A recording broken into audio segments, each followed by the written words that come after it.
ಬೇವು ಕೂಡ ಸಿಹಿಯಾಯಿತು. ನಾನ್ ನಿಮ್ ಶಿರಾ ಗೆಳತಿ. ಎಲ್ರಿಗೂ ನಮಸ್ಕಾರ. ಎಲ್ರು ಹೇಗಿದ್ದೀರಾ? ಎಲ್ರಿಗೂ ಯುಗಾದಿ ಹಬ್ಬದ ಆರ್ಥಿಕ ಶುಭಾಶಯಗಳು. ನನಗೆ ಹಾಡು ಬರಲ್ಲ ಕಣ್ರಿ, ಹಾಗಾಗಿ ಒಂದು ಪದ ಹಾಡ್ದೆ. ಹಾಡು ಬಂದಿದ್ರೆ ಪೂರ್ತಿ ಹಾಡೇನೆ ಹಾಡುವೆ. ಹಬ್ಬ ಅಂದ್ರೆ ಸಾಕು, ಅಡುಗೆ ಮಾಡೋದ್ರೆ ಎಷ್ಟು ಚಂದ ಅಲ್ವಾ? ಹಾಗೆ ಪೂಜೆ ಮಾಡೋದು ಕೂಡ ಅಷ್ಟೇ ವೆರಿ ವೆರಿ ಇಂಪಾರ್ಟೆಂಟ್ ಆಗಿರುತ್ತೆ. ನಾನೆಲ್ಲ ಕ್ಲೀನ್ ಮಾಡಿ ಎಲ್ಲ ದೀಪ ಎಲ್ಲ ಹಚ್ಚಿ ಕೊಟ್ಟರೆ ನಮ್ಮನೆಯವರು ಕೂಡ ಎಲ್ಲ ಪೂಜೆ ಎಲ್ಲ ಮಾಡ್ತಾರೆ ಅಂತೇಳಿ ರೆಡಿ ಮಾಡಿ ಕೊಟ್ಟೆ. ಹಾಗೆ ಅವರು ಕೂಡ ಪೂಜೆ ಎಲ್ಲ ಮಾಡಿ ಮುಗಿಸಿದ ಮೇಲೆ ಎಲ್ಲರೂ ಜೊತೆ ಕೂತಿ ಊಟ ಮಾಡಿವಿ. ಈ ಸಲ ಮಾತ್ರ ಅಡುಗೆ ತುಂಬಾ ಚೆನ್ನಾಗಿ ಆಗಿತ್ತು. ಯುಗಾದಿ ಹಬ್ಬ ಅಂದ್ರೆ ಸಾಕು ಗಂಡ್ಮಕ್ಳು ಹಬ್ಬ ಅಂತ ಅನ್ಸುತ್ತೆ. ಹಾಗೆ ನನ್ನ ಮಗ ಕೂಡ ಫಸ್ಟ್ ಟೈಮ್ ಲುಂಗಿ ಹಾಕೊಳ್ತಾ ಇರೋದು.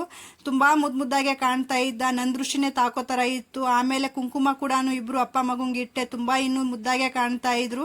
ಹಾಗೆ ಇವ್ರು ಒಂದು ಮಾತು ಹೇಳಿದ್ದಾರೆ, ನೀವು ಕೂಡ ಕೇಳಿಸ್ಕೊಂಡ್ ಬನ್ನಿ. ಯುಗಾದಿ ಹಬ್ಬದ ಆರ್ಥಿಕ ಶುಭಾಶಯಗಳು. ನಾನು ಆರ್ಡರ್ ಮಾಡಿರುವಂತಹ ಪಾರ್ಸಲ್ ಕೂಡ ಹಬ್ಬದ ದಿನಾನೇ ಬಂದಿತ್ತು. ತುಂಬಾ ಚೆನ್ನಾಗಿತ್ತು ಡ್ರೆಸ್ಸು. ಹಾಗೆ ನನ್ನ ವಿಡಿಯೋ ನೋಡಿ ಫಾಲೋ